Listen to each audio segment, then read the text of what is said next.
Yeah, finally. I'm sorry, could you please, those who are joining, to mute your microphones? I will stop on it, and with pleasure give floor to Dr. Lucica Ditiu for her welcoming remarks. Please, floor is yours. Thank you very much. It's amazing to see we are 205, and I think and I hope the number will grow. Good morning and good afternoon and good evening for those of you joining. So we came together as Stop TB and WHO and Stop TB to really organize these two identical sessions. So there will be another one tomorrow afternoon, and it will be identical. So please don't join unless you really want to see us again. It will be the same flow, the same speakers, the same things, only that we really wanted to make sure that people from different time zones will have the chance to listen to us. My name is Lucica Ditiu. I'm the Executive Director of Stop TB Partnership. I am at home in my kitchen. So I tried to put a background because you can see here different bottles and stuff, but it doesn't look too good. So I will probably remain like this. We are grateful for the time you take to be here with us because we know you are extremely busy and we know you are under extreme pressure. We hope that with this 2 hours discussion to really help or bring some things to you that maybe are new or maybe are being refreshed. But the line that I want to finish with is we are all in this together. And we are, and we will be, and we will remain here to help you, to assist you, and to support you in your efforts in the country. So now I go back to Teresa. Yes, thank you very much. I would like also to let you know that we will have a special time set for the questions and answers. You can start asking questions right now and put them in chat. We'll try to respond for as much questions as possible. And we are here with our teams, Lucica and me, and experts are with us. They will be happy also to respond if you will have technical questions or any questions are interesting you. And as Lucica absolutely right highlighted, we are here to support you, to those who are at first front line combating with the COVID and TB. We are one community and we should be joined and unanimous, maybe as always, maybe as never before. This is the aim and purpose of these webinars. And with this, if everybody okay, the number is growing, every minute is great. So we can start. We can start.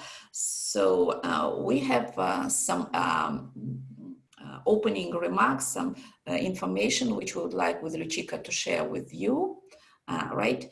And so Lucica, if you're okay, I can start or you can start. What? So unmute yourself, please.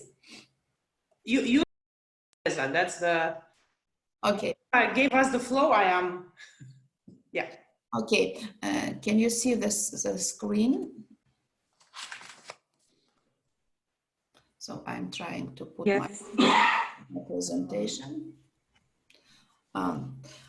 Okay, let's start. So it will be just 5-slide presentation to inform you, to update you on the ongoing activities from the WHO and jointly with partners. About this problem, this crisis with COVID,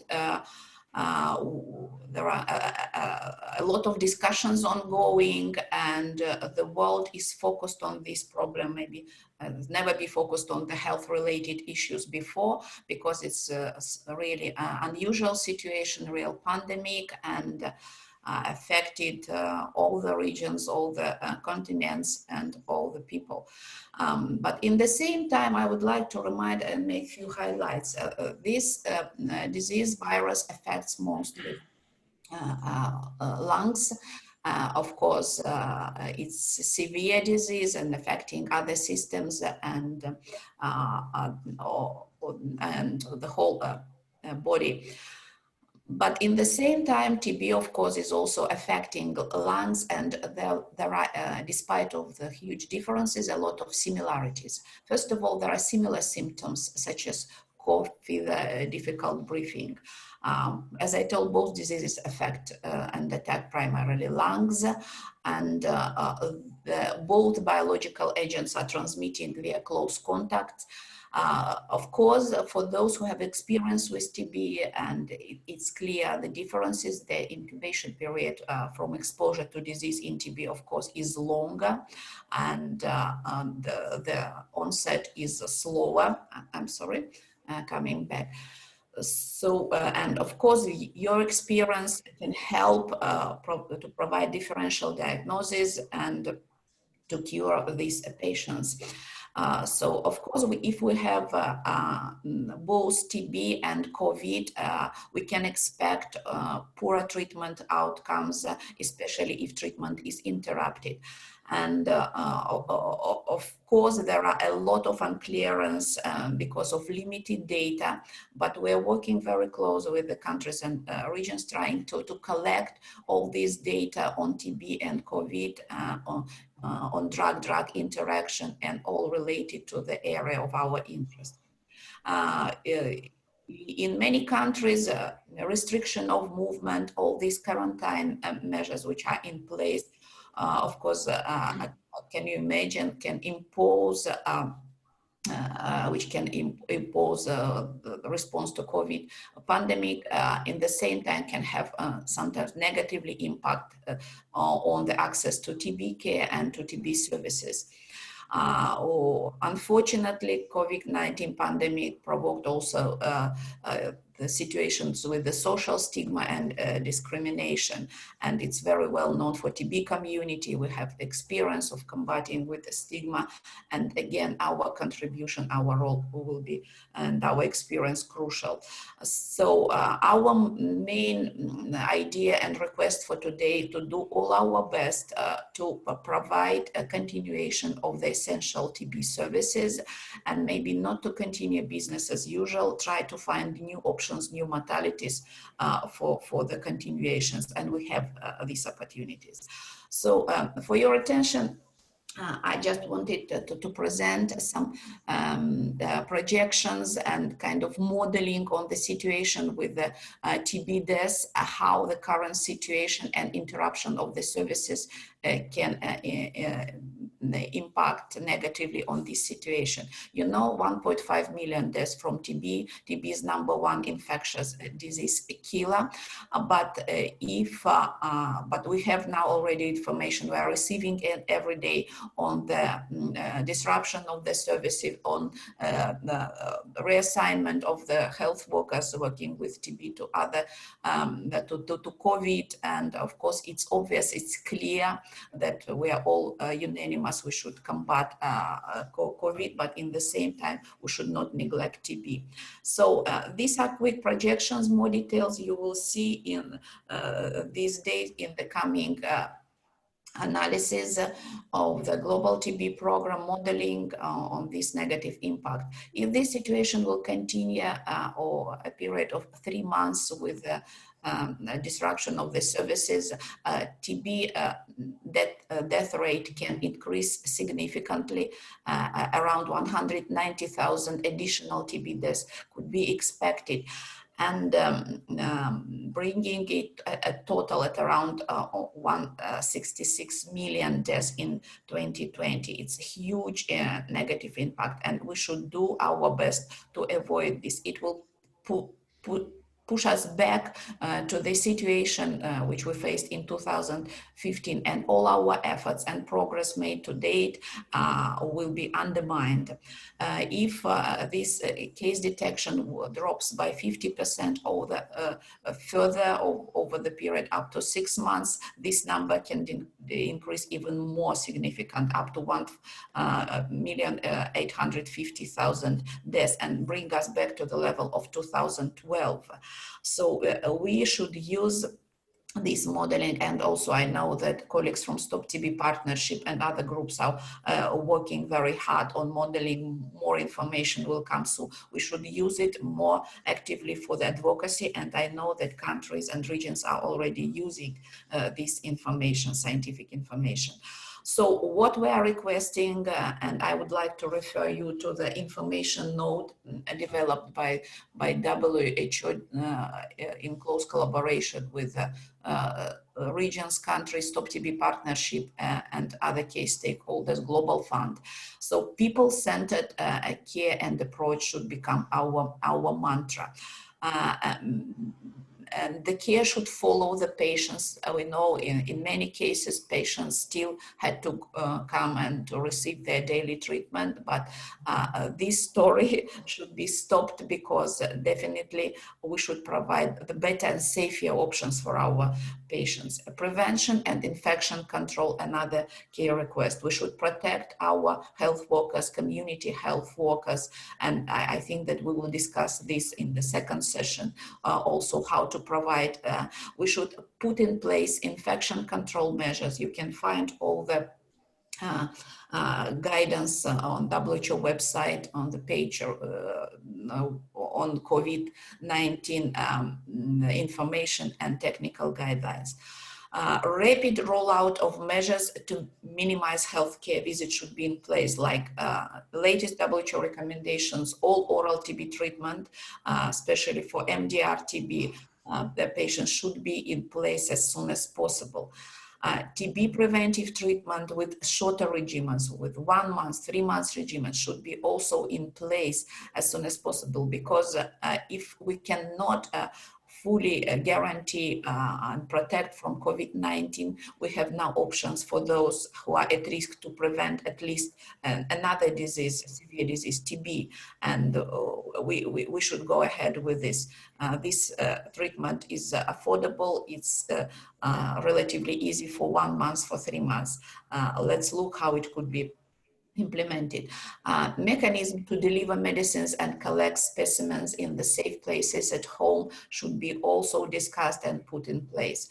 Effective use of digital technologies for patient support and for reporting also should be in place. The Stop TB Partnership, WHO, we developed numerous different very effective tools. They should be in place. Diagnosis and testing should not be interrupted. Of course, now we should test for both diseases, for TB and for COVID, and we have different opportunities. We will discuss details.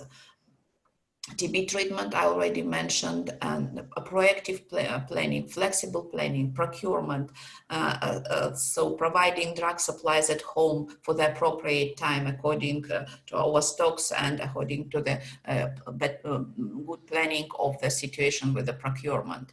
So we have a huge experience as TB community, and that's why our colleagues are heavily engaged in the fight against COVID. And this experience should also help us to continue TB services and try to, in this difficult situation, to do our best, not neglect TB. So this is quick overview. We will share with all of you this presentation, what did happen since we received information about first case in China. We have launched on the 20th of March COVID information note with guidance to the regions and countries how they should provide services with the responses to the questions.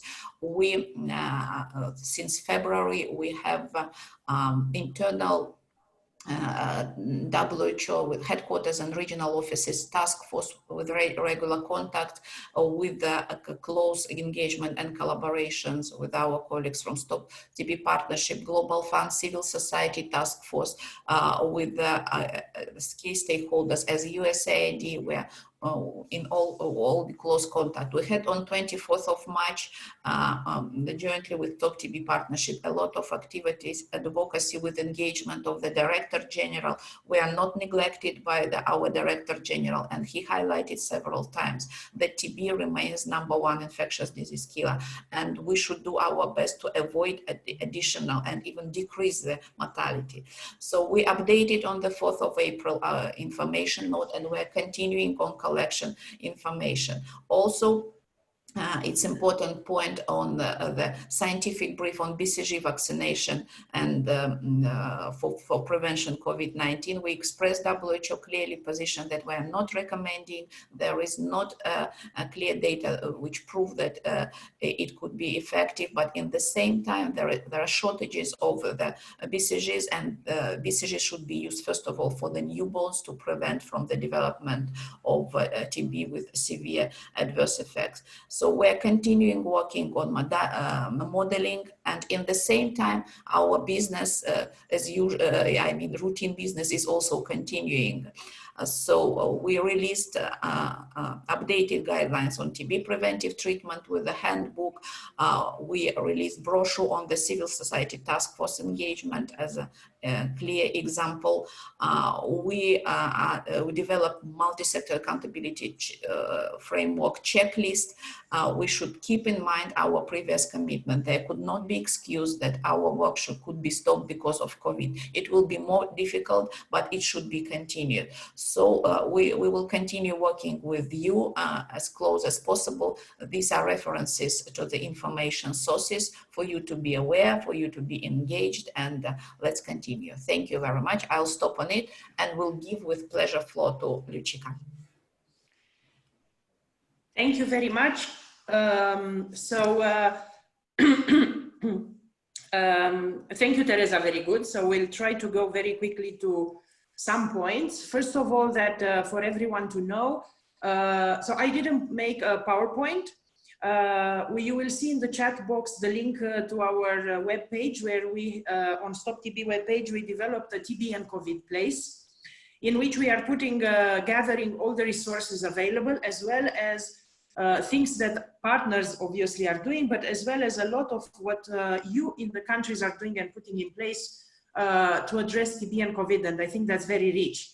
We also developed something that I'm pretty excited about, which is a global map with country by country looking at TB and COVID overlap. So I think it's a very interesting thing to look at and see where we are with cases and deaths updated every other day. We can have things into perspective.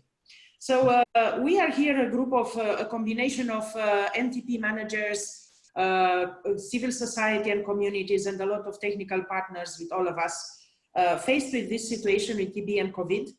And it's unfortunately, as we realize more and more, it will actually impact us much more than we thought, as you heard also from Teresa, and for much longer than we thought. So I think we need to be prepared, not just for now, you know, we will be out of the lockdown, most of the countries by July probably, but we will be also looking at much longer time frames, probably looking at some impact towards the end of the year, and probably till we will be able to have a vaccine. It will be a long time, long horizon. So we need to think about obviously the impact that this situation has on our TB response. And I say these days that in TB we were kind of out of, we were feeling like we were getting a lot of success. We were doing very well in terms of acceleration towards reaching the targets. We were getting a lot more visibility in terms of political agenda, and now we feel there is a bit of a break to us as the attention of everyone is in a different place. The last general comment before I go to a few granular more things are related to the fact that you see there is an impact that the COVID as a virus has on people with TB. But the biggest impact is because of all these mitigation measures that are being taken, and the impact that they have by either removing you guys from, and the lab colleagues and other colleagues removing you from the attention and from the work on TB, or even more from really being a barrier in front of people to address the places to get treatment and diagnosis. So my areas, because Teresa covered very important pieces there, but my areas of what I would like to refer are related to GTF, are related to artificial intelligence and some of the innovations and are related to community rights and gender. As you know, GDF is the one providing diagnostics and treatments for people with TB worldwide. So I would like to speak on three parts. On diagnostics, for TB, there are no major problems. Air logistics remain somehow a challenge. So you might observe a few weeks delay, but overall things are moving and we don't see a big drama for the TB diagnosis. You know very well that the GeneXpert Cepheid machine is, and the Cepheid are producing these cartridges that are used for COVID as well. As you know very well, they are added to the GDF catalog, so we are able to procure. But I would like to say that in the same time, we are adding other PCR tests for the GDF COVID catalog. And I would urge everyone to really think that is not just the Cepheid and the cartridge that is used for diagnosis. There are other machines out there. There are other tools available out there for two reasons. One is related to the fact that we don't know how many cartridges will be available for the entire supply for Cepheid cartridges. So it's better to be safe and don't put all your eggs in one basket in saying, I will do my test using the GeneXpert. And secondly, that you will need for sure to buy additional GeneXpert machines. There is a lot of guidance that you will find on our webpage, on the page of WHO. We can send you the link to all of this to guide the way in which we can choose different tools to really for the diagnosis in the COVID. For the TB medicines, for the first, what is very important is that the orders for TB medicines should go into the GDF very quickly. And because we have to make sure that everybody gets the ration. So the GDF team is working actually very hard in ensuring that sometimes you will have to get smaller shipments than you were ordering. So multiple smaller shipments, you will not be cut, but your bigger amount will be divided in smaller portions rather than one large shipment. For the first line, as well as for the second line, we are working with the manufacturers and we are working with the countries to collect both their capacity and also the needs at the country level. For the second line drugs, we are hearing that there might be a capacity in terms of production. So that's why, and also the lack of freight. We are looking into quantifying all of this and assigning quantities to countries to make sure that everybody is fulfilling their needs and that we are not moving into a direction that people are not getting what it was forecasted as needed. We are increasing the GDF stockpile to better protect against the stockouts and the treatment interruptions. And so that's why I will stop here with the GDF points, just to make sure that it is very important that there is a full collaboration and very good communication with the GDF teams to make sure that we are aware what's happening and you are aware what's going to be shipped and how and when and so on. The second point that I want to make is related to all this conversation around digital and health tech solutions for TB and COVID. We all need to be mindful of one thing, and I am very worried because I am one of those people that I would like to go to my life as it was before. I'm not a very good high-tech person, so I liked the way the life was before. But I think we all need a cold shower to say, I don't think that will be the life after this, okay? So that's why we need to make sure that preparing ourselves for what's happened for this year work and for next year and for future life, I think this artificial intelligence can be for sure used for screening and triaging and monitoring progress of TB and COVID and the cross diseases. All these connectivity solutions can be used to support the real-time diagnosis and for TB, but also COVID and others. The digital adherence technologies are extremely important because the healthcare workers will need to stay remotely in touch with their patients. And as well, the community-led monitoring app, we developed one which is called One Impact, is very good in disseminating the real-time information on TB, COVID-19 for people. it's very important that you as the country programs thinks about these aspects. We are here to support you, but it's very important before even getting to these tools to have kind of like the groundwork down, the internet, the mobile phones, the cloud services, the servers, but as well addressing some of the important pieces that we don't have time to enter into it, which are data and privacy, to be able to scale them up. If you need, I want to tell you, this is not any self-promotion. We work with WHO like really so close, like never before. We are really one team. But I want to say, if you want more information around artificial intelligence, TB Reach is evaluating right now multiple artificial intelligence solutions in several countries and 5 commercial available artificial intelligence. So you can find out more from that, as well as digital adherence technologies, as well as the One Impact. So I think you need to be mindful of this. And if you need any additional information, we will be able to share with it. The last point, which is not last in terms of importance, but the point that I want to make is related to the people that are affected by TB, and in a way, all of us. We need to be aware that,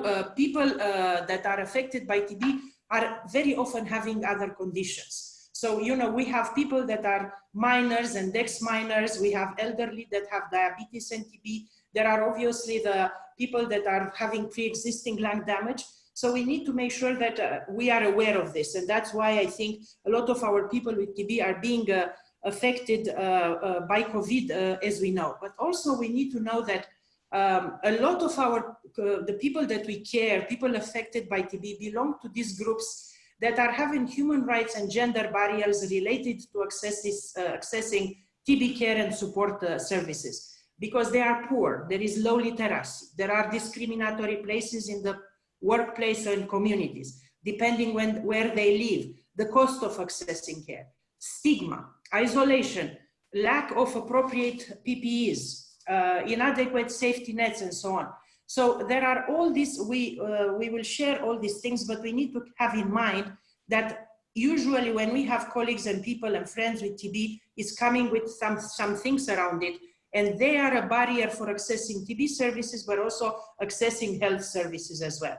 So that's why we need to make sure that the lockdown that comes on top of this, and as well the fact that we have non-targeted information, very little, combined with obviously losing the jobs and the perspective of finances for the future, are representing a huge burden for people affected by TB. So I know it's very difficult because you have a lot of things to address in the same time, from procuring diagnostics to PPE for medicines and everything. But everything starts with the individual and everything starts with the person there. So that's why we need to recognize that there is an association, TB and COVID, related with human rights issues. And it requests a very good engagement and integration and connection between the TB program and people with TB and the communities and civil society. We have a lot of tools that we developed in the Stop TB, but not us, actually the partners, stigma assessments, CRG assessment plans, community-led monitoring, TB rights, gender-sensitive points. They are very useful. You will probably in this agitation time, you will not have time to roll all of them, but you need to think about, and you might need to choose some of these to be implemented or rolled out if they will help you, and we will be grateful to be there. I wanted to add that I forgot to mention that GDF is still procuring PPE. So there are like around 10 days to 2 weeks delay, but we are still procuring PPE, which was for me also news. And I think PPE, however we put it, it's an important and essential part of our work. On the CRG, and this is the last point that I want to make, we are not a favored community. All of us here went through a long way with TB. It was not a disease, in spite of being respiratory, in spite of being infectious disease, in spite of killing 4,000 people a day. We were not able to get a vaccine in more than, 90 years. And we have, for a disease that's known for 120 days, we have 100 vaccine candidates. We were now at the time that we were almost going towards being on track for the reaching the UNHLM targets, getting more attention and more money. We have now to live with a new reality in which COVID is an emergency and it affects us in ways we don't know and we still don't understand. But we must not forget that TB is our first priority.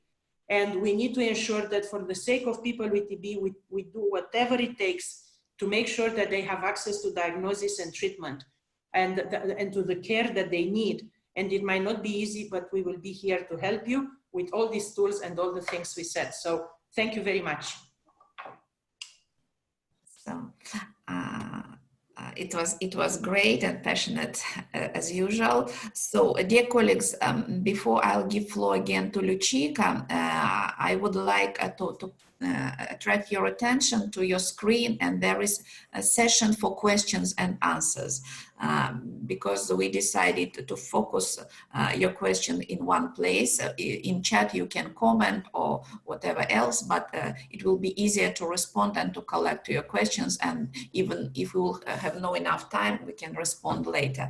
Please put your question in the question and answer session. Now we are moving to the part of our webinar with the country experience. And we have a really outstanding country representative of the highest burden countries, but with the same time with a huge experience of combating with the COVID and TB, and we hope to listen to know more about their experiences. Lucica, please, floor is yours. Yes. So for everyone here in the room, you need, which we are now 284. I want to go above 300 because with Teresa and Christian and Sahu, when we were planning this, we were thinking of being a large number here. So the way we constructed this is you will hear from few countries that are in the forefront, and then obviously we will very much like to hear from you all, your experience and so on. We have already questions on question and answers, and that will come. We will answer all of them. We have a 20-minute session at the end. But now I would like to introduce Dr. Sachdeva. Dr. Sachdeva is leading the TB response in a country that is in the face of everyone when we speak about TB, and I don't know if I envy or not Dr. Sachdeva for this position. So he's leading the TB work in India, and India is among the first ones that put in place specific programmatic recommendations for TB and COVID. I imagine it's not easy to have to deal with the burden. So Dr. Sachdeva, if you can share with us some of the work, some of the challenges, and some of the things that maybe you want us to help with. Dr. Sachdeva, thank you. Thank you, Lucica, Teresa, and all participants present here. Good afternoon from India. We are all in different time zones. India is no different from many other countries who are fighting both TB and COVID together now. And the response to the COVID, which we have seen most governments declaring quarantine and lockdown on people movements. So to some extent, that has affected all services, not only TB, it has affected all services. At the same time, the programs are also gearing up to this new reality of living with the COVID and TB, and we are now actually strategizing how we plan to actually recoup our lost ground when we open up post-lockdown, and what would be a best strategy to do that.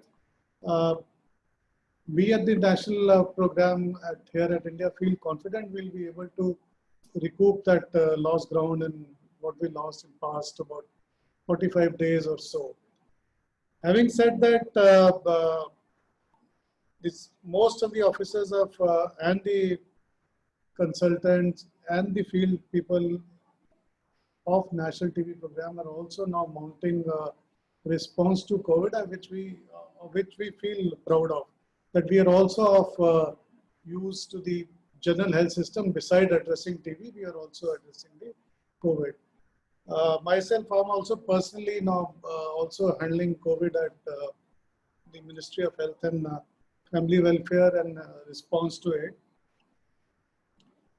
We were early on, we realized that we need to actually first reassure our patients, the communities, that we'll do our best to support patients, communities in two things. One is that all those patients who are currently on treatment, they remain on treatment, they adhere to the treatment, their drug needs are addressed, and if they need special medical attention, that gets addressed. So that got priority over everything else, to the extent that we also instructed our state TB officers, district TB officers, in case a patient has moved from his normal, usual place of residence to some other province or state, that we treated as his normal place of residence, so far as the services of the TB programs are to be offered. So make drugs available even at the cost of, even if they have to be delivered at the patient's residence. So that part, more or less, with some exceptions, the program is managing well. The second part was to ensure that diagnostic services run well with whatever limited staff is available, and also some staff getting diverted into COVID response. So we interacted with the national reference laboratories, the intermediate reference laboratories, so to keep the diagnostic services ongoing. So our gene experts, TrueNat, and the culture DST labs are functional. However, the effect of lockdown is seen in terms of number of new patients or presumptive TB reaching health facilities as a suspect and then getting those testing. So that is getting reflected in the new notifications which are down, and we also expected that we will have some decrease in notifications. Having said that, we are encouraging all state and district TB officers, if somebody reaches out to them and they need a TB test and they're facing difficulty in assessing their test, they kindly facilitate, they are supposed to facilitate that test. We've almost traveled 5 weeks into the lockdown, and we are expecting easing of lockdowns from Monday onwards.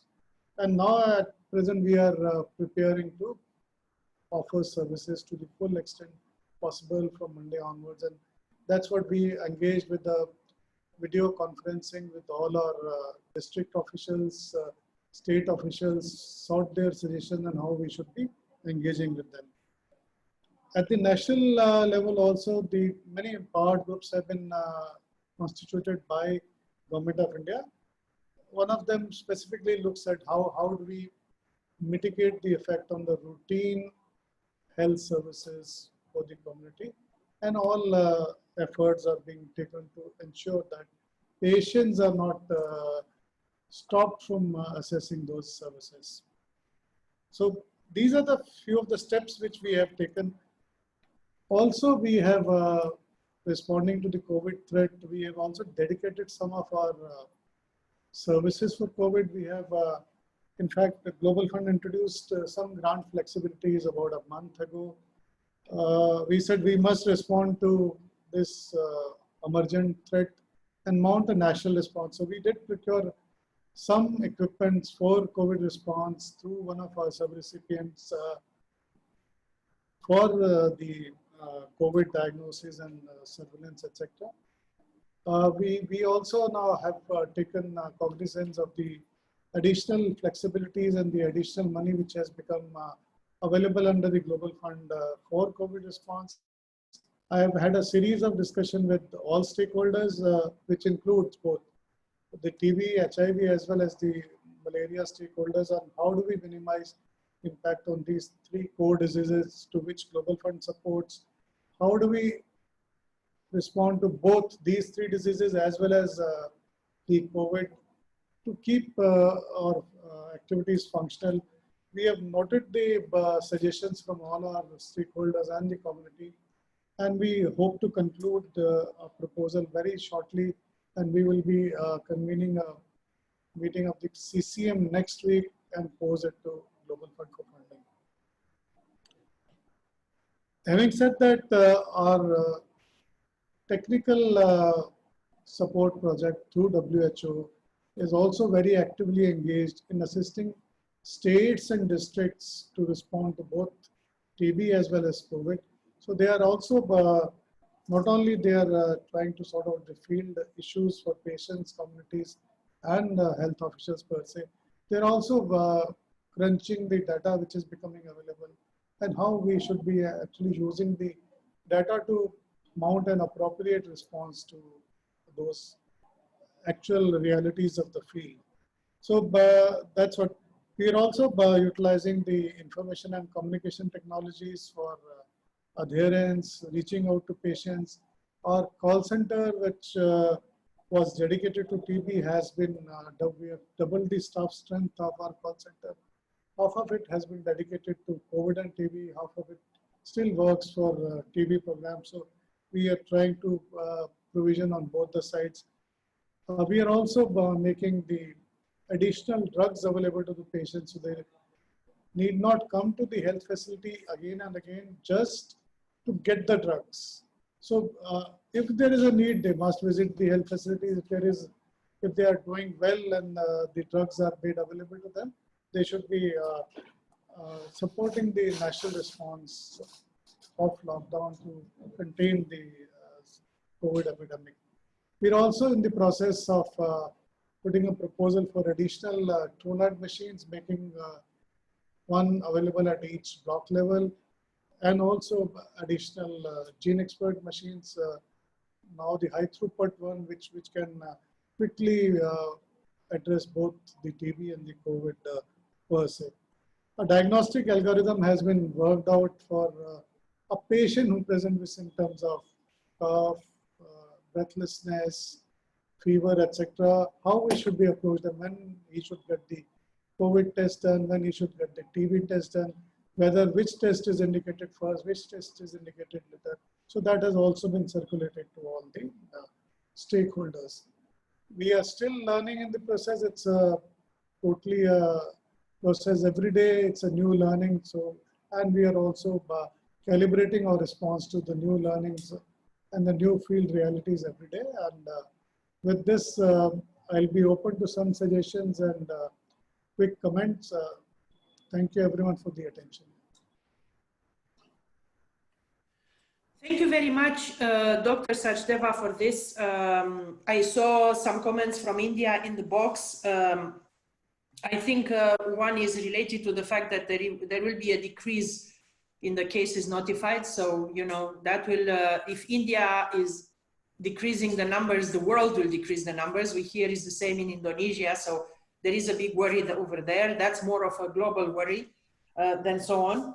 I know that there are several things that you are looking into pushing from what we learned from TB, as you said, to apply into COVID and so on. I saw Blessy having some comments related to the communities, and we all know very well that the communities are, you know, very affected, you know, in India and, you know, with the jobs and everything. But I will take a look and see exactly how the question is. But Dr. Sachdeva, there is a question about the staff, that if the staff attendance at TB hospitals and clinics has been affected. The TB staff per se, there are a few reports. I did see one report from TB hospital in Delhi, one doctor getting affected with COVID. Specifically to response, besides advisory, what are we doing? We have also pressed into services, the transport services, issued interacting with Ministry of Home Affairs to allow people to come to hospitals. All those things besides advisory also program is pursuing to the extent possible. We also expect community to come forward and offer their support, in what ways they can come and help patients reach those premises. How can they help us to transport logistics to some of the patients? We are more than willing to do that, and we would like to see some community response to that also. So if any patient if any staff is getting affected with COVID, that person will be quarantined. All those protocols which are currently in place are being followed and done that. I have seen just one report from Delhi. We are updating ourselves every day, and as I said, we calibrate our response each day. Each day, it's a new learning. We are working in the best interest of our patients. Okay, and I will pass to Teresa right away. I just want to say that for those of you not aware, the second hour actually will be related to a lot of concrete things in terms of the support from the Global Fund for this. So I'm sorry, Dr. Sachdeva will not be there, but I know that colleagues from the India team are there because there are additional resources that the Global Fund is putting in place to ensure that the AIDS, TB and malaria programs are properly equipped, to say so, not just equipment, but properly organized to ensure that services are not disrupted during this time. So with this, I would like to thank very much Dr. Sachdeva, and Teresa, I go to you. Thank you. Thank you. Thank you, Luchika. And if you permit, I'll carry on with my routine affairs. It's still a working day here at Delhi. So thank you very much. Thank you very much, Dr. Sachdeva. Now we are moving to another speaker, Dr. Zhao Lin from the National Center for TB Control and Prevention, Chinese Center for Disease Control and Prevention. It's not a secret that we are very much interested in the situation in China, in their experience, and we may call it even some rapid success in combating COVID. And that's why now we will listen to our good colleague and friend, also active participant member of BRICS TB Research Network. Please, Dr. Yan Lin, floor is yours, and let us know what is happening in China and share your experience.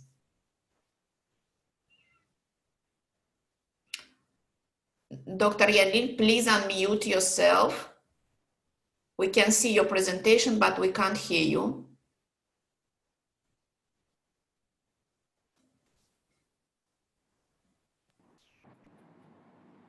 Dr. Yan Lin? So please, can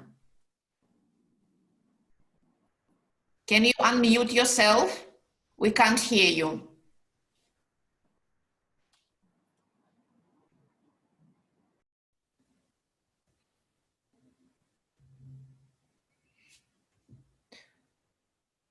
Okay, so I would like to ask my colleagues to assist to support Dr. Yan Lin and to provide connection.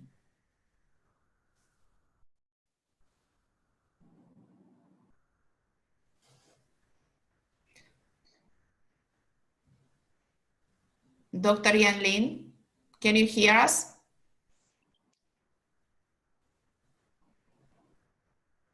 So we can't hear you.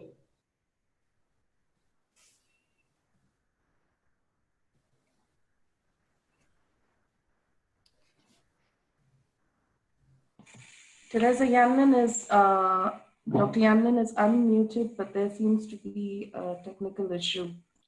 Perhaps we can... what will be your proposal? We can move to another speaker? Yes, perhaps to Vietnam while we try and figure out with Dr. Yanlin. Yes, Dr. Yan Lin hopefully will come later. So let's move to another speaker from Vietnam, Dr. Nguyen, our good colleague and friend from National TB Program, Director of the National TB Program. We heard a lot of very positive news about your progress, and please let us know what is happening in Vietnam related to TB services and COVID, and please. Thank you very much, Dr. Teresa. Okay, great. And good afternoon from Vietnam to everyone. I'm happy to share with you some information from the country level as a topic to say the challenge and solution. I would like to tell you the overall of the program.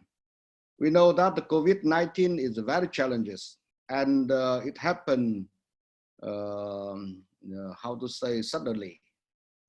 So how to manage COVID-19, but not stop the activity against tuberculosis, especially at the moment we, how to say, we need to prepare many things in terms of the providing service and in terms of the preparing the planning for the new era. As you know, the Global Fund is a major source for the TB program is coming very soon. So first slide, I have only 2 slides. The first slide describes the overall on the picture of the TB program in Vietnam. We inventory on the condition at the moment for the TB control relating to the ending tuberculosis by 2030, by 2035. So on the left column, we found that we got the 10 strong points. We have commitment of the political system, like the Central Party resolution, already identify the targets. The second is National Commission on Ending Tuberculosis. We just established. It's very useful to make the own sector coordination in TB control. The third, so we have a national strategy on TB control, and now it's updated with the targets program on health and population. We have many circular coming from Minister of Health. Of course, we have a long-standing national TB control network providing the very comprehensive service for the TB. We have national standard TB care as in the central level and district level and even the commune level. We have a strong TB research capacity. And of course, we have a very strong international support like the WHO, Global Fund, and the other partners. And we have a strong Vietnam Stop TB partnership in the country, including the 40 partners, local and international partners. But we also review the needs, that is the condition for ending tuberculosis. If we want to end the tuberculosis, we need to have 2 groups of the condition. The group 1 is the sustainability. So we try to make the national action program to end tuberculosis by 2030 and need to approve by the National Commission and if useful with approved by the Prime Minister. And the second is to make the TB in the law. That means we try to revise the infectious disease control law. We found that within the COVID-19, the law is many things is not meets the requirement for the COVID-19. So we will modify the law very soon. So we try to make the opportunity to get the TB in this law is very clear, like the 1 chapter for the ending tuberculosis. The second category is also the gap. That is accessibility of the people in the community. We try to narrow the gap by the early detection, active case finding, and many things. We try to reduce the TB stigma, discrimination, and we try to get the patient support program. And the last 2 bullets, very important. The first, we make strengthen the ACSM, that is advocacy, communication, social mobilization. We try to get the women union involvement. We try to get the youth union involvement in the TB control. We set the target, like every family in Vietnam have 1 representative of a woman who knows the TB, who knows how to end the tuberculosis and how to protect their family avoiding the tuberculosis. That is very important. The youth union also. And we have PASS TB, let's say the Patient Support Foundation for Ending Tuberculosis. This is very strong and to breaking down the economic barrier for the people. We try to tell the people, even the poorest people can assess the TB control. And next, we would like to share with you the 10 points in the challenge and solution in the TB control Vietnam. And let you know the TB control Vietnam is ongoing. It's actively, it's not just affected by the COVID-19. We see on the World TB Day that we change, we link the COVID-19 and the TB control very effectively.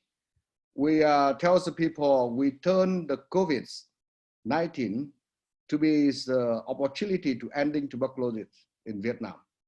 So I try to present you number 10 first. That is COVID-19 is like a hot issue.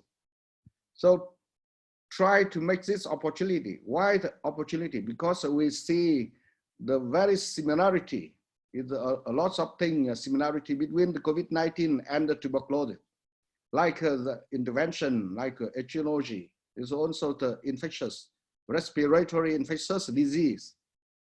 So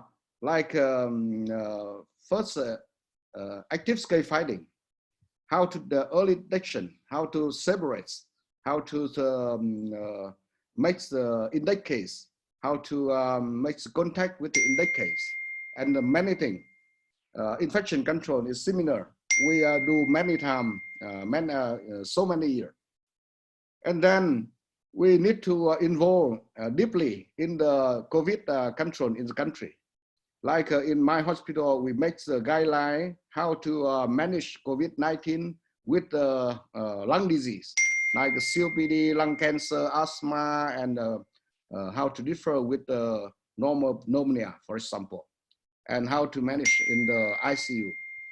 And then we make the community awareness, strengthen awareness of the respiratory infection disease, and also the advocate for the policymaker. This is long-term with COVID management. One thing we raise here is to try to make the gene expert system for SARS-CoV-2 testing.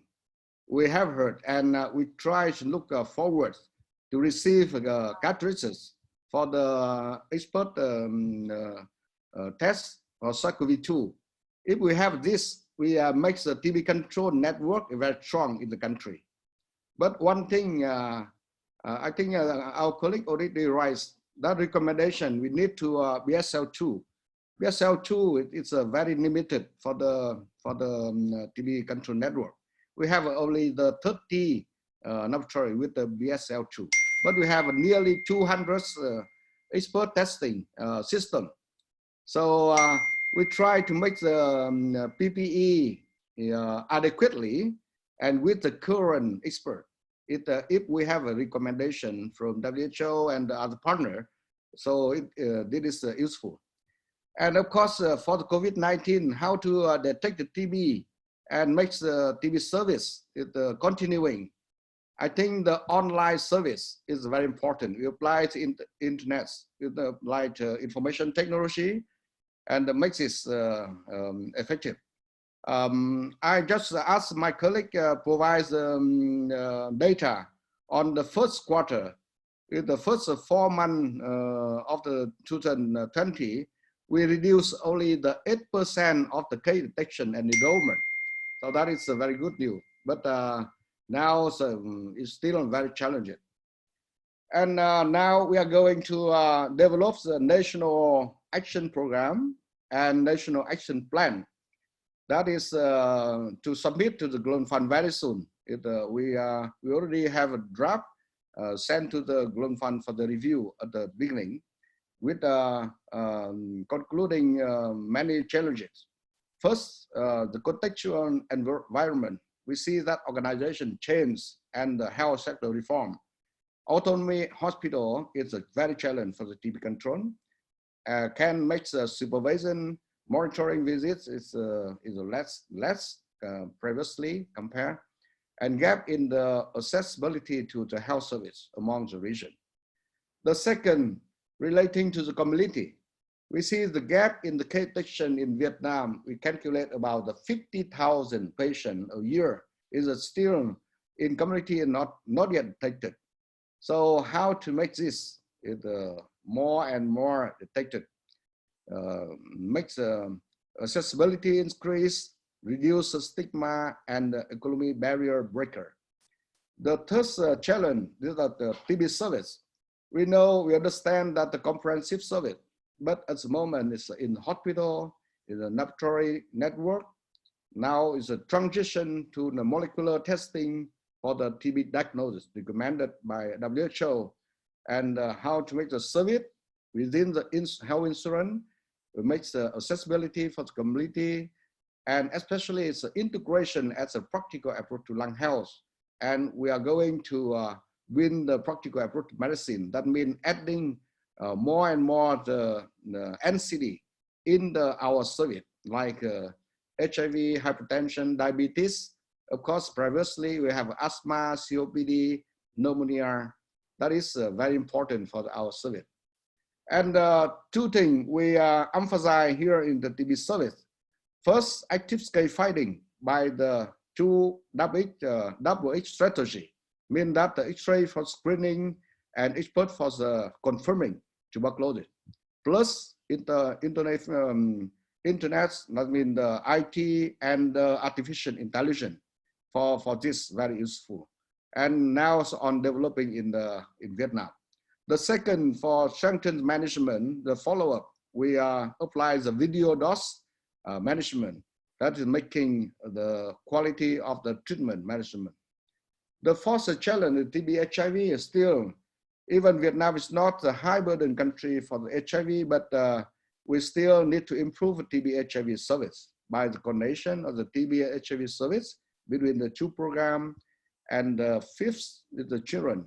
You still have a very low detection of TB in children, about the 2% compared to estimate about the 10 or 12%. So we make the integration of the pediatric network with the TB network. And initially, I think that is showing the effective. The sixth is very important, the MDR-TB. The PMDT now is coverage of the whole country. We try to make the 80% coverage of the detection and management. We try to make the quality of the treatment, even HCR, MDR, and try to make the short regimen with own oral regimen. The number 7 is close setting as a prison. We try to make the entry screening, active scaffolding, and routine service strengthening. We try to make the service routinely to detection and the treatment, including the MDR-TB. Private-public mix is always a challenge, but we see that it's important for the ending tuberculosis.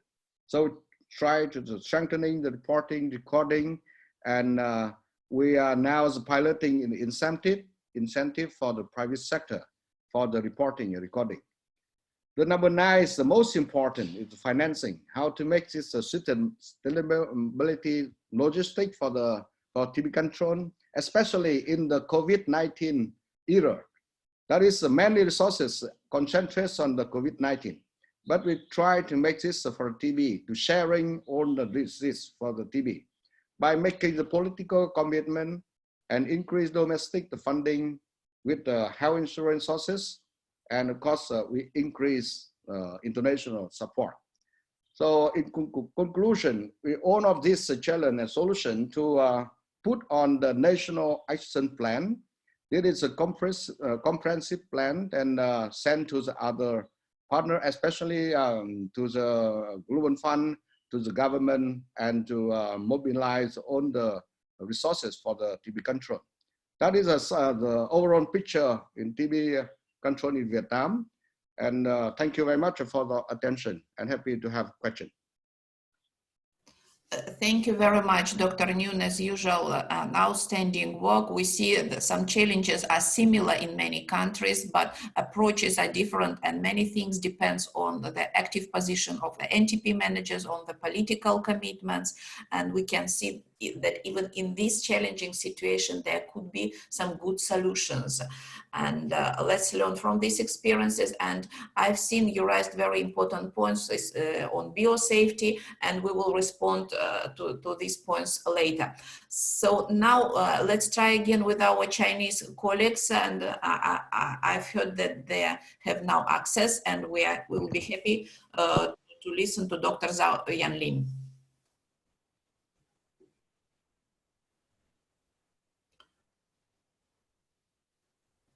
Dr. Yanlin?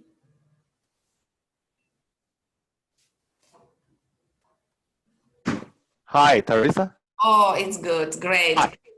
So Could you- we are in attention. Please go ahead. Okay.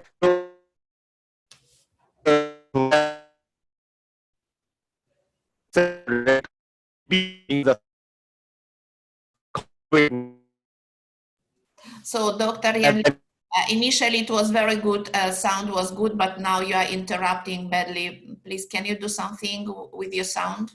No. Not. Just from the very beginning, the sound was excellent. Now something is happening. also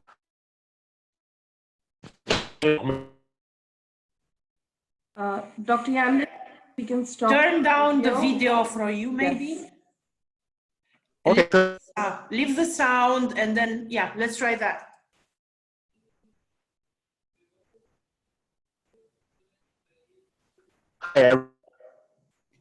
So we can see presentation clearly, but what with the sound, please?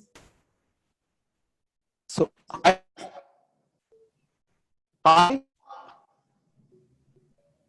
So we can't hear you. oh, sorry. I'm sorry. No sound at first. So one more attempt, and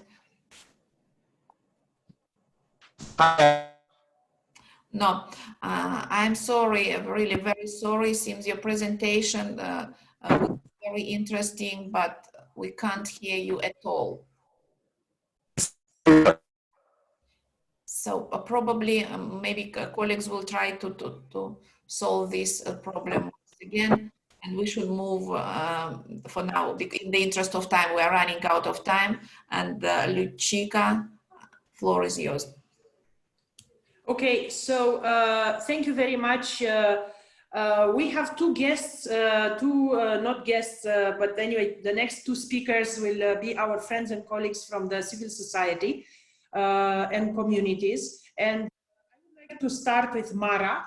Mara, you are the ED of Achieve, a member of ACTAP and a member of the Developing Country NGO delegation to our board, the Stop TB Partnership. And I know as well that you were, I think, in 2 weeks, if I'm not wrong, isolation. You were in self-isolation or something like that. I'm saying that because it's a first-hand experience from somebody that also represents civil society and community. So you will have 5 minutes to share with us your thoughts. Maybe 6, because that's nice, but not more, because you see we are running late and we have some amazing colleagues from the Global Fund, starting with Sam Cooney and Eliud that joined us, and we have some stuff on Global Fund that we need to say. Samara. Thank you, Luchika. Good afternoon, everyone. Thank you for having me. Yeah, 6 minutes is quite a short time, but I'll get to it. I'm not going to discuss the general situation in the Philippines anymore, just to say that there really is a tremendous reduction in the capacity of our health sector to handle TB at the moment because of the COVID crisis. From the perspective of the communities, of course, I guess one of the I could say positive impact of having a reduced hospital personnel, healthcare facility personnel, is that now the patients can have their medicines for as long as 1 month. They don't have to report to their facilities on a daily basis they can now receive their medicines for a month. They're allotted more medicines. And the community and village health workers are the ones who go to the houses of the patients to deliver the meds because of the limited movement due to the community quarantine that is imposed in the country. So for most of the communities who are currently receiving medicine, I was just talking to members of the community earlier, and so far, in terms of access to medicine, there isn't a lot of issues regarding adults receiving their meds and having access to their medicines. The bigger problem is pediatric TB meds, because that's also very limited based on a rapid assessment that was conducted among treatment facilities as well as healthcare, local healthcare units. But really the bigger problem that is facing the community because of the lockdown is that people have lost their jobs. The social amelioration program of the social welfare department is gravely inadequate to address the needs of the communities. And given that in the Philippines, the most affected for TB are those from the poorer communities living in the urban slums. So the problem really is the burden for them is really higher. In terms of testing, the capacity for the health sector to continue screening for TB, again, the reduced capacity of the health sector for this means that there is virtually no active case finding happening at the moment. So only people who experience symptoms for TB are able to go and get screened if they want to go and get screened. So they have to go to their local or village health center, and then they get a referral to be sent to the treatment facility. So the specimens can be taken at the village level, so the patient do not have to travel to go to the nearest treatment facility. But active case finding has been halted generally at the moment. There is a huge problem for, of course, because of the similarity between TB and COVID-19. All patients who come forward to access TB meds are automatically also considered as persons under investigation for COVID. So the protocol is, if they exhibit symptoms, they are tested. Depending on the gravity of the symptoms, they're tested, but mostly because, again, of the lack of facilities that we have for COVID, they are sent home for self-quarantine. The problem is if they live in congested communities and in tiny houses, tiny dwellings, it's not really conducive for physical distancing, even within their family. So that's a big issue. We're also hearing, because of stigma, that there may be members of the community who are feeling the symptoms but are afraid to come forward and get themselves checked because they're scared of being quarantined. Or they're scared of the stigma when their entire village gets locked down because of the cases that are coming forward. So that's a problem for tracing, for contact tracing, as well as diagnostics, both for TB as well as for COVID. Generally, the political situation in the Philippines is causing a lot of fear and panic for the general public. Rights violations, we see that almost on a daily basis on social media because it's the law enforcement sector who is at the forefront of infection control rather than the healthcare providers. So manning the checkpoints and enforcing quarantine curfews is done by law enforcement, and we see violence happening almost on a daily basis in different parts of the country. There was an experience of a healthcare provider who was denied entry into across checkpoints to deliver medicines because unfortunately some healthcare enforcers are not, if they're not aware of the modality of a service delivery for certain types of illnesses, like how it changed for TB, rather than the patient going to the facility, it's the nurses going to the homes. If they're not aware of these changes, then they do not allow people to cross borders. So that's a big problem. In terms of, I was also told to talk about CRG related issues, especially with Global Fund, with the Global Fund people in the next session. So I wanted to focus on the CRG related issues that might need investment going forward. And one is because of the human rights abuses that are happening during this this time. I think rights literacy is very important for the communities, knowing that even in a situation where there is enhanced community quarantine, that it doesn't mean your rights no longer exist. And for communities to also know who to contact in case they do experience abuse or the authorities trampling on their rights. They need to know who to access for this. And this is not currently available widely in the Philippines, especially for people affected by TB, particularly those who are among the poorer communities. Of course, going forward, sensitizing other players in the COVID response about issues that are interrelated and interconnected, like TB, like HIV, making sure that data privacy still exists, respect for confidentiality, respect for rights still need to come forward. In the Philippines, unfortunately, we haven't started One Impact. So at the moment, there isn't a structure for immediate community feedback. And that is very important. I agree with Luchika. That's very important for us to be able to gather direct feedback from the community. So that's very important. But we're doing that. Achieve will be, that's part of the LON grant that we're getting. So we're going to be doing the community-based monitoring. And lastly, I want to talk about digital access.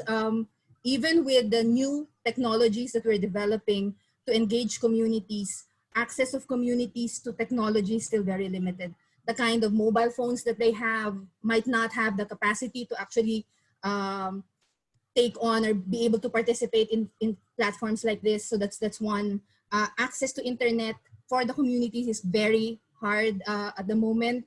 There are areas in the Philippines with very poor signal. So yes, with the new normal that's happening, even after the community quarantine is lifted in the country, the new normal requires better communication structures, particularly online structures, better access to technology for communities that would allow them to continue being engaged, even with the restrictions of community gatherings, physical gatherings that we're. I'm not sure if I may have missed some things given the pressure of time. So just if there are questions, I'll be happy to answer them. Yes, I think I'll stop for now. Oh, sorry. Given that most of our TB affected communities come from the poorer communities, there is a huge need to also respond to poverty-related concerns. Getting their jobs back after the community quarantine, making sure they get reinstated in their jobs when their offices start to open, when their offices start to operate again. So, yeah. Thank you, Teresa. Thank you very much. It was really very important highlights. And we are moving now to Harry Hassler from South Africa, member of WHO Civil Society Task Force, and would like to hear from you, Harry, what is happening? Thank you so much, Teresa and Ruchika, and thanks for this excellent session and the opportunity to share. I'm speaking from South Africa, and as you know, South Africa has a huge burden of both TB and of HIV. And the estimated number of TB patients in South Africa in 2018 was 301,000, but only 228,000 were notified. So 24%, 73,000 were missing people with TB. And this, I think, is really important in the context of COVID, because we now have a massive community screening campaign going on in South Africa for COVID. And it is an excellent opportunity for us to also now find those missing people with TB. The other thing is, just in terms of the burden of disease, there were an estimated 63,000 people who died of TB in 2018. That's 173 people per day. And in the last 8 weeks in South Africa, just over 100 people have died of COVID. So over an 8-week period, not as many as one day from TB. So it's not a competition between infections. They're both very serious infections, but we just have to, I think, mobilize the kind of resources that are being mobilized now for COVID have to also be mobilized and sustained for TB.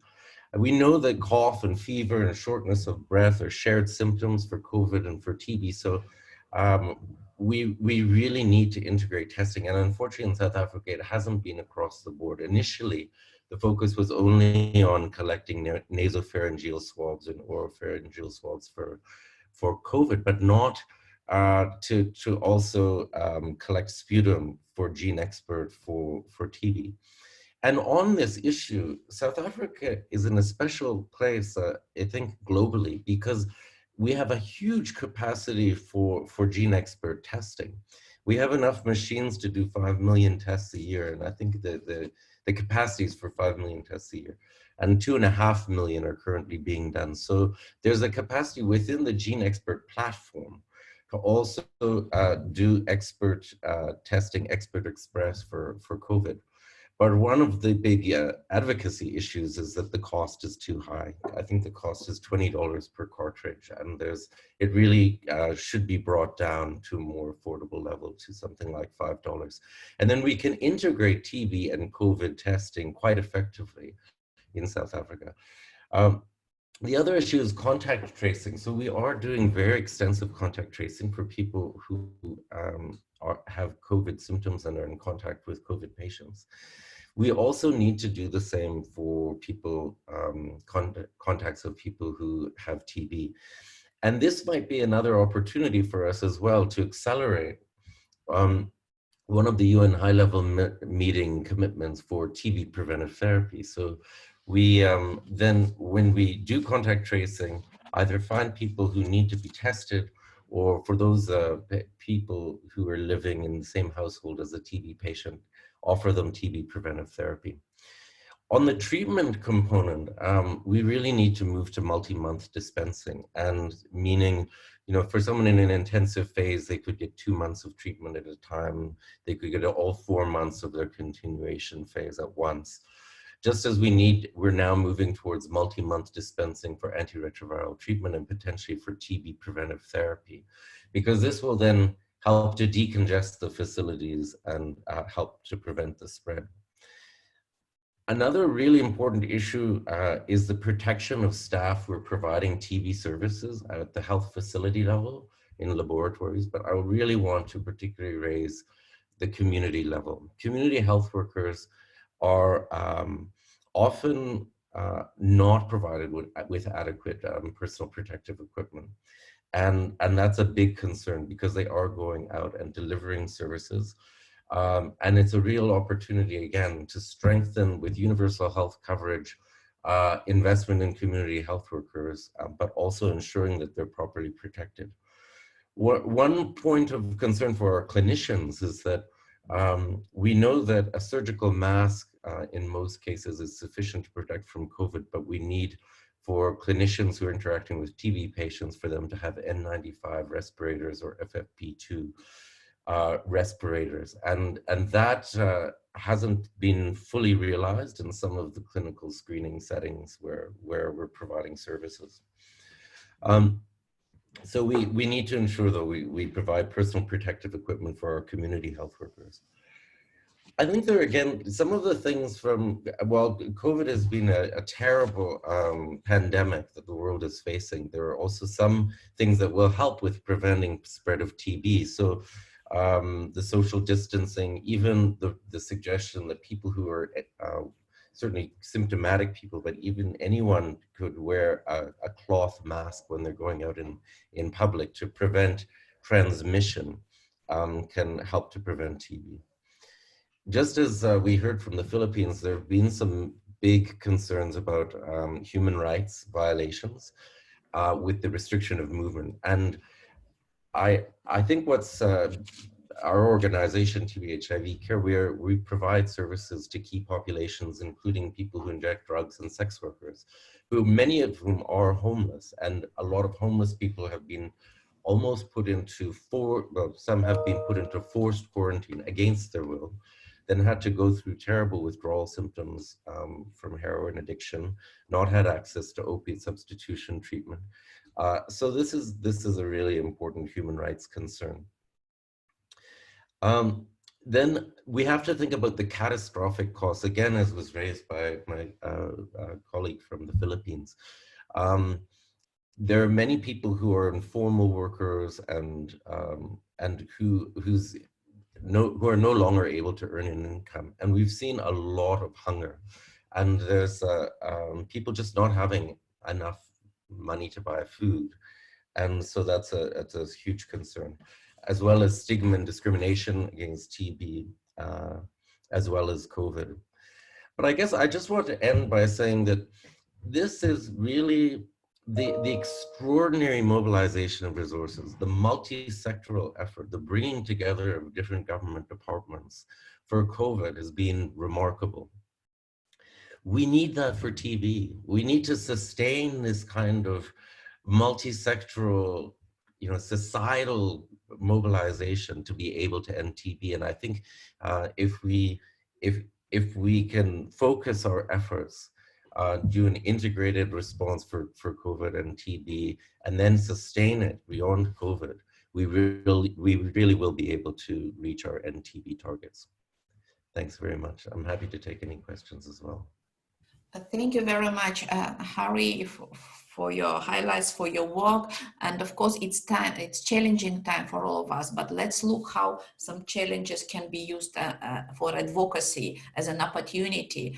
And definitely we should work very close and be as strong as never before. Thank you very much, Harry, to be continued our work. So let's try once again to our special guest from China, because we're very much interested in the information about their situation and how they managed with it. Thank you, Teresa. So I'm really sorry about the bad connection. Could you hear me? Hi, everyone. Yes, we can hear you. Okay, it's fine. So I would like to share with you the Chinese challenge and the success in related to TB during the COVID-19 epidemic. So as you know, actually, the January 23, the Wuhan city lockdown, and then the January 24 is the Chinese Spring Festival. So normally we will have a 1 week holiday. So I just want to show you this time free, just because the first day of work after working day, that means actually the February 1st. So our Chinese CDC, our National TB Control Prevention Center, we inform all TB facility and TB village doctor to ask them to provide 2 months anti-TB drug instead of 1 month in the past to all TB patients. And parallelly, as you know, actually after lockdown, so some patient will be isolated in the different place. It's not their hometown. So we also ask the local village doctor provide the free anti-TB drug for all TB patients be isolated in the different place. So we also ask that the volunteer and also village doctor to take the medicine to the patient if they be locked down in some place. So that's time free for this one. As you know, actually during the COVID epidemic in China, so as you know, it's clear we take some measure, the traffic restriction, social distancing, and also home confinement. So we also make analysis, so here is the time frame, the April 8th. So we reopen the whole city and also the whole country. So we decrease our emergency response from top level to relatively moderate level, also including Beijing and also all province. Especially yesterday or this morning, actually, the Beijing also decreased the emergency response level from the top to moderate. So I'm sorry, you could hear me or not? Clear? So next slide, please. Next slide, please. Next slide, please. Yes, it's here, notification. Sorry? So we can see next slide called notification. Yes, okay. Okay, so next slide, please. I'm sorry. Next slide. Next slide. Next slide, please. So I would like to show you that for the notification, we make analysis how the COVID-19 so make some influence on our TB notification. So as probably you could see from the screen, actually during the first week, we comparison with this year's notification rate with other, actually we also comparison with year 2017, 18, and also 19. So actually the green one is this year's notification rate.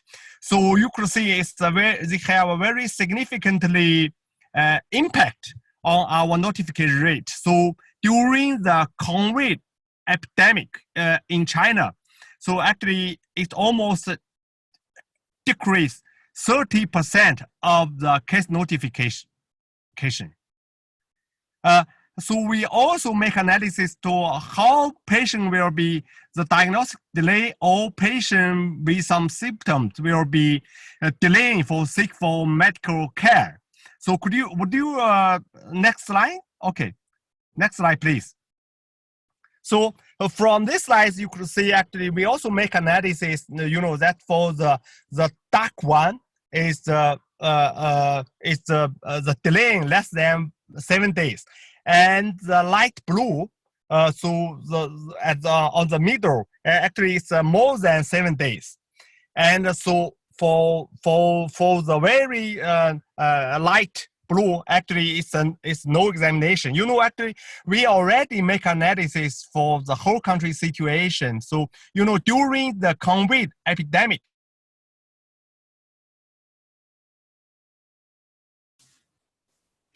So we can't hear you. We can't. Dr. Yanlin, please, maybe you muted yourself. Please check your connection. Especially after April 8th. So, China reopened all province. So actually now traffic already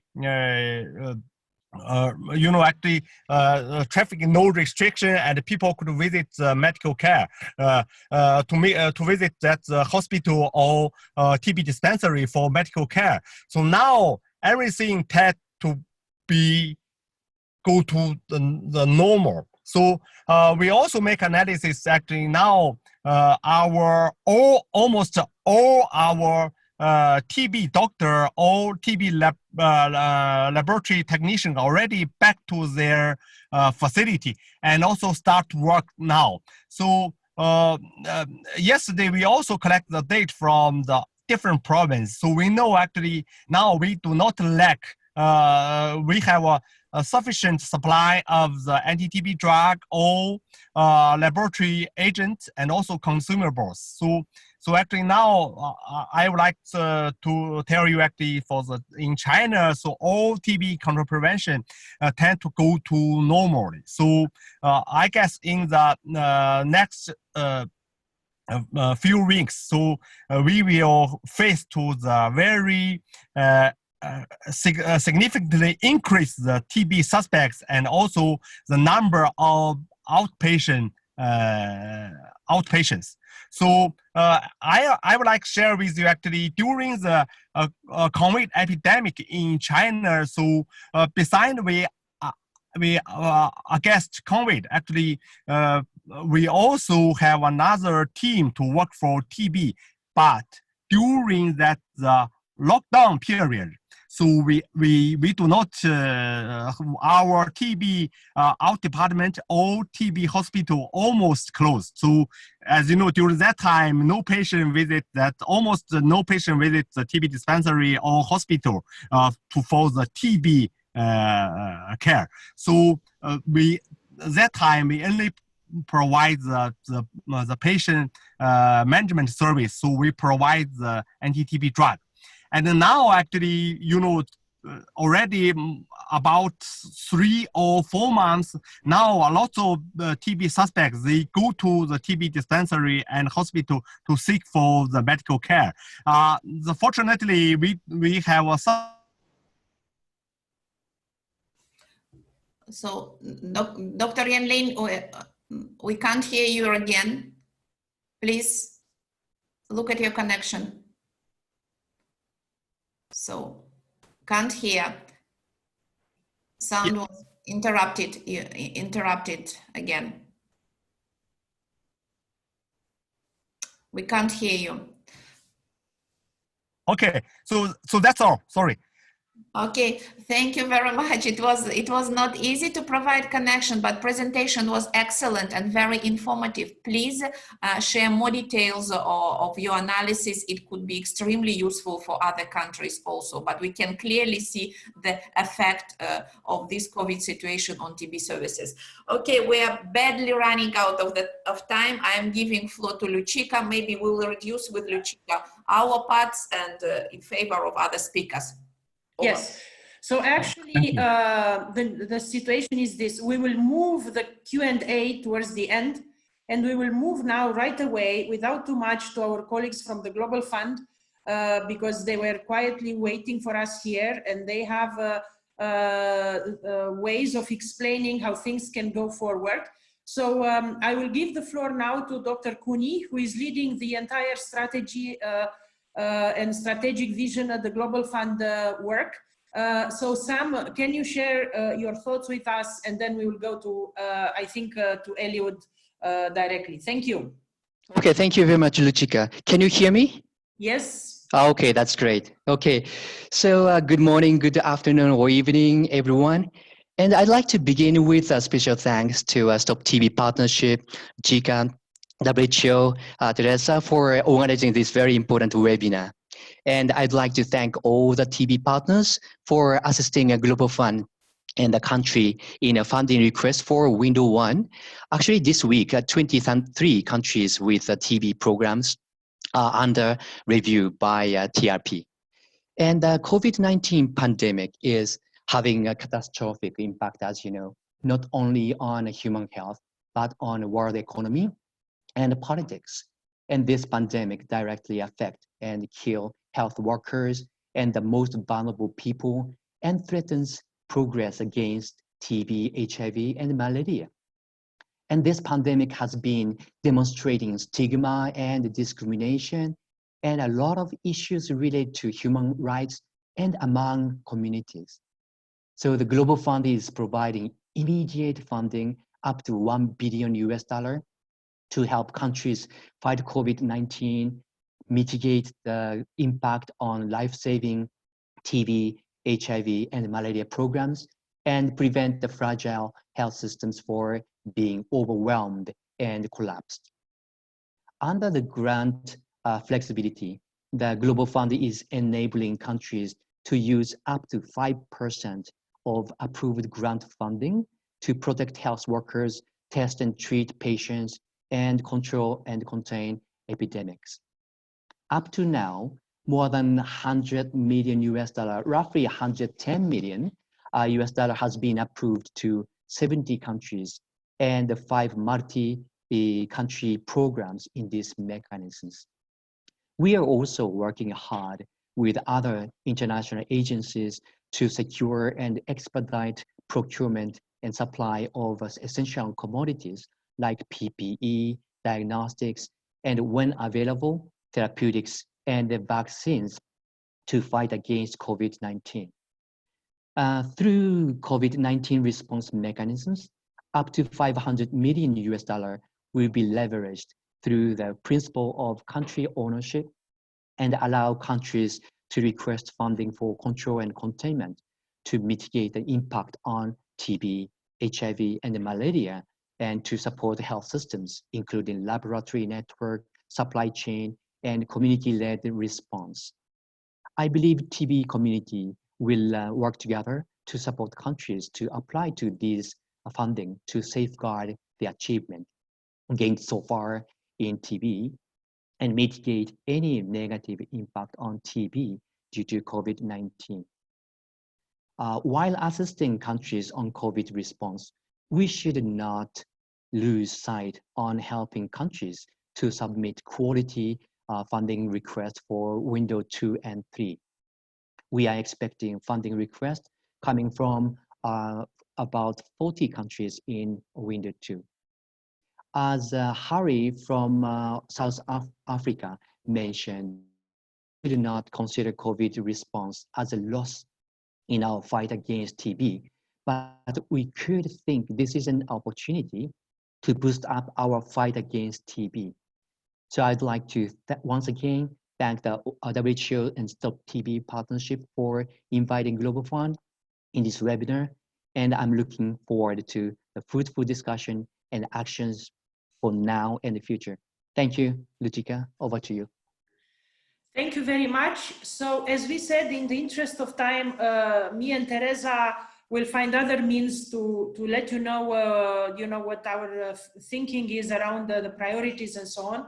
But I want to go right away to Eliud, because Eliud Wanbalo, who is the Senior TB Advisor at the Global Fund, will tell us a few things, or important things, not few, I would say important things around the new Global Fund funding windows, as well as the COVID additional funding, as Sam mentioned. And thank you very much, Sam. I know you are very busy, and thank you. You were with us today and waiting quietly for us to go through this. So Eliud, I'm going to you right now. Thank you very much.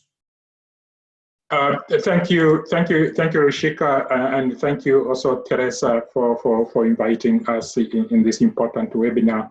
And also, I'll just take where Sam just highlighted in terms of the support we are providing, and we are working together with all our partners. Can you hear me?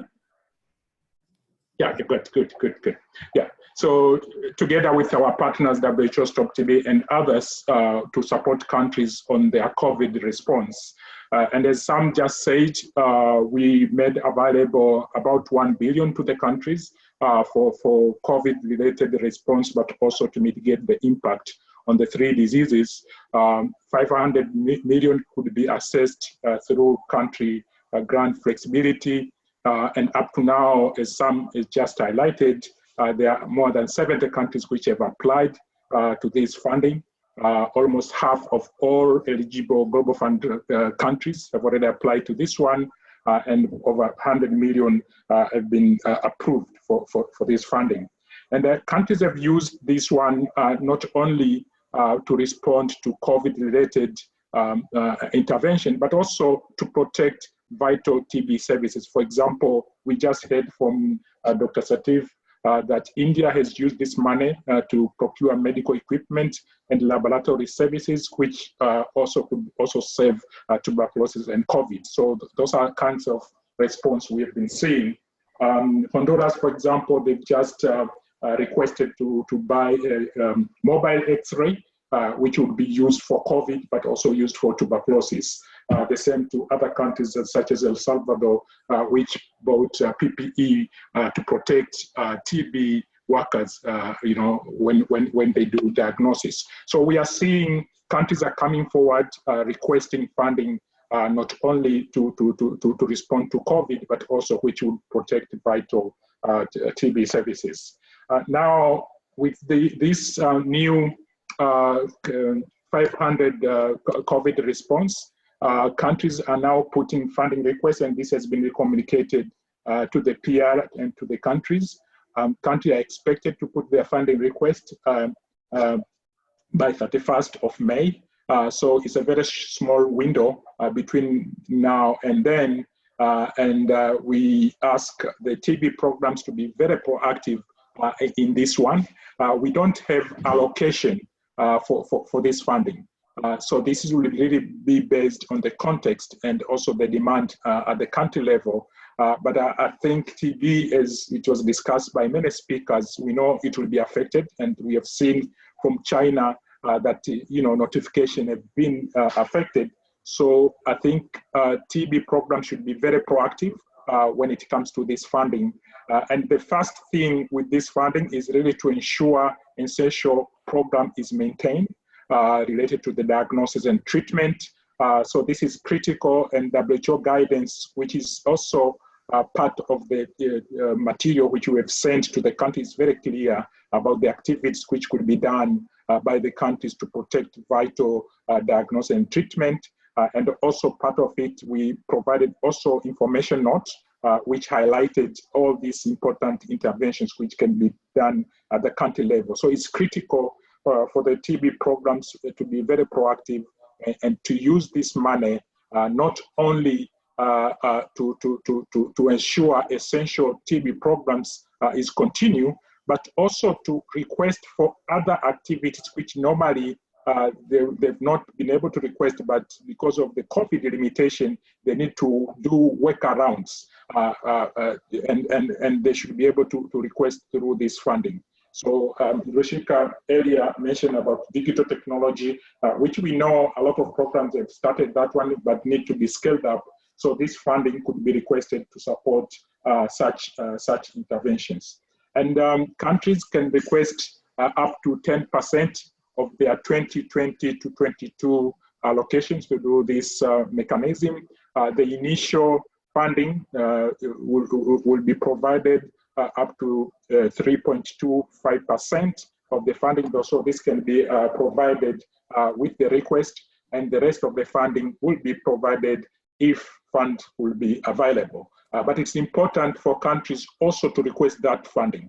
And it's important to know the full extent of the demand from the country. So you request your 3.2% of your current allocation, but also you should be able to put what other requests you have, which could be funded if more funds will be available. So this is critical, and it's critical for program manager also to be very proactive in terms of what they think will be important, not only for the COVID response, but also to mitigate the impact of COVID to the tuberculosis program. I like the presentation from South Africa, from Harry, which explain how the program could take advantage of the current COVID crisis. And I think it's critical when you are putting your intervention, think around really taking advantage of the current crisis. Contact tracing. We've been struggling a lot in TB with the contact tracing.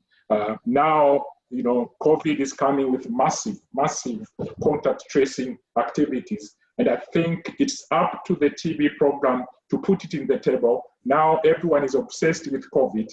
I think TB can leverage its experience and be able to integrate that and be able to use that intervention for also to benefit tuberculosis. And these funds can be used for those kinds of interventions. I think we see a lot of countries have requested using GeneXpert.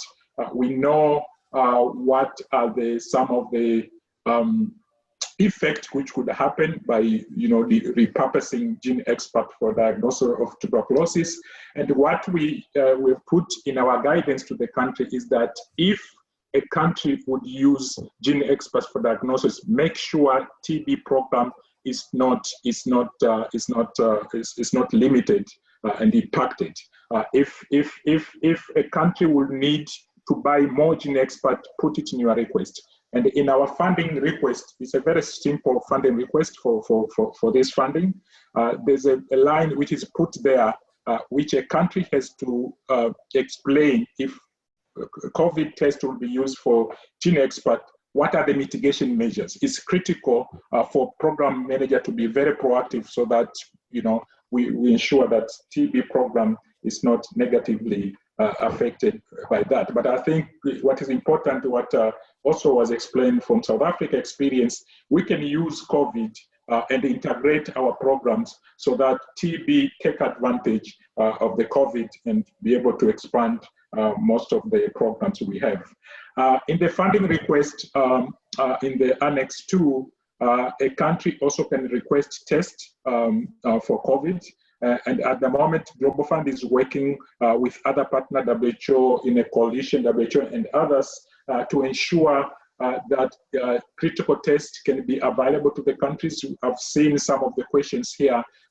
People were saying that they put a request, but they are not able to get that one. We know there's a critical shortage of the test at the moment. So we are working together with consortium of all partners to make sure that this test can be available and country can put a request and there's a form which you can put how many tests you'll need in the next 16 weeks.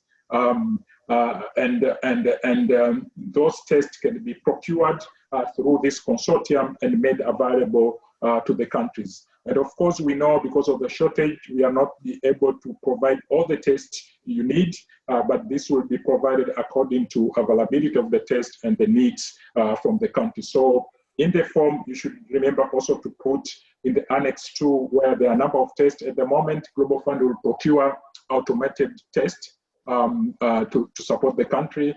But also there's an option in the form, if there's another test which is not listed in the form, the country could also put that test, and there might be some consideration, but that will be also based on the discussion between the country and also your fund portfolio manager. This request will be fast, will be expedited within the Global Fund system.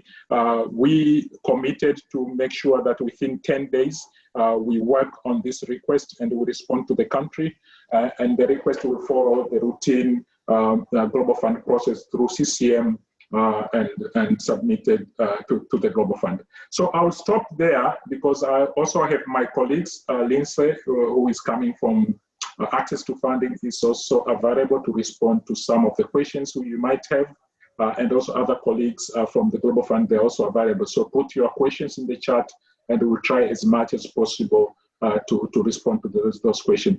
Just to highlight one thing, which also some also alluded to, is that while we are working on the COVID-related response, we should not forget that we are also working on our funding request, and we have a number of countries with TB and TB HIV requests coming in window 2.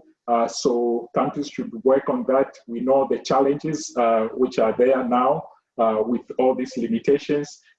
Technical partners are available to support countries, even remotely, to make sure that they submit quality funding requests. So reach out to technical partners, reach out to your funding portfolio manager if you have some challenges in terms of getting support, and we will ensure that together with all the partners that support is available to you. Thank you. I'll stop there, and then Lindsay, maybe if you want to emphasize a few points, and then we'll wait for your questions. Eliud, I think that you covered things really well. There is a question in the Q&A that came up about whether or not the 10% support is sufficient. And I completely understand that concern. And the intention of the Global Fund is not that this should be the full support that you would be able to get, but it is the support that the Global Fund can make immediately available. And there are other international institutions that you may be able to also apply to funds for to additionally complement the amount that the Global Fund is trying to make available, really as an emergency response mechanism, considering that other institutional donors may take longer to actually process. As Eliud mentioned, the turnaround time that we've committed to is 10 working days from the time that the application is submitted by the CCM to the time that the response is given. And we have expedited the grant revision process to make sure that we only need to do an adjustment in the budget, but already the principal recipients will be able to start using funds immediately after the approval has been given, assuming that there is sufficient funds available in the existing grant. So we're looking at all the flexibilities we can to make sure that these funds are available as quickly as possible. Luchika or Teresa, are there other questions that you'd like us to answer? Yes, thank you very much, Sam, Elliot, and Lindsay. It was a very good intervention, very clear and strong messages. So we have bad news and good news. Our webinar, unfortunately, is coming to close to an end, but also we will have another one tomorrow. It will be also opportunity for you. We received a lot of questions. We try to respond to many of them online, but we are also, we can see very important and repeating questions. So we have a few options to respond. You can share with us your emails and we will respond directly to you. The second one is webinar will be put online, and we will try to find the way to post these questions and answers for your attention and consideration. Also tomorrow, definitely, we will try to spend more time learning the lessons of today's webinar. And if you will be able to join tomorrow, we will respond also. But I am trying to look. You muted yourself. Teresa, you muted. So I'm sorry. I'm trying to look at the most critical questions, and maybe colleagues, experts from our teams, Matteo, Sahu, Philippe can respond right now quickly on some of them, because I've seen on biosafety there were questions, also on the indicators, TB, COVID-related indicators and data, on modeling and others. If you have just a few minutes for these responses. I kindly ask colleagues Matteo, Philippe, Sahu to respond. Luchika? Yeah, so we have literally like maybe 5 minutes on that. So I don't know if quickly, I don't know, Matteo, you want to say some things around diagnostics and the biosafety? Yeah, very, very briefly, 30 seconds. So the biosafety guidance on the use of tests for COVID-19 is available, is published on the WHO website, and we share the link. What is new is that there will be an update of that guidance, which includes point of care or near point of care tests, including the expert cartridge. And this should be issued soon. And it is very clear in that new updated guidance that the expert cartridge can be used outside the BSL-2 environment, so outside the biosafety cabinet in a bench in a way, as long as PPE measures are available. So that is the main difference with the current guidance. Thank you. Okay. Sahu, any comments that you would like to make? Yeah, just I think there was a question on indicators, and maybe just to respond to that. I think this is a very good time. Everybody said that this is a lot of people said there is a good opportunity to do things that we have not been able to do in the past.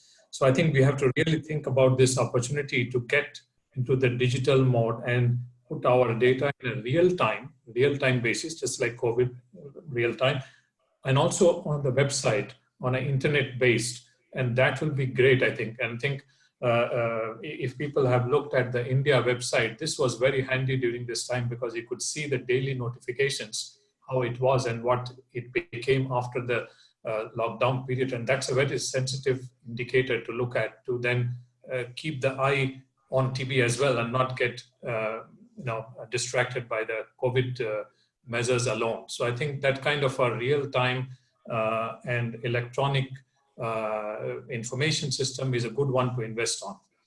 I would just make a very small information that as Teresa mentioned, from Stop TB Partnership, we are also doing a modeling, which the results should be available maybe in 2-3 days' time. And this modeling is taking into account the impact of the COVID-related restrictions under different scenarios and the possible impact at global level, and specifically 3 countries. This is work done by Stop TB Partnership in collaboration with Imperial College, Johns Hopkins, and Avenir Health. So we will send it out when the results are available. Thank you. Philippe?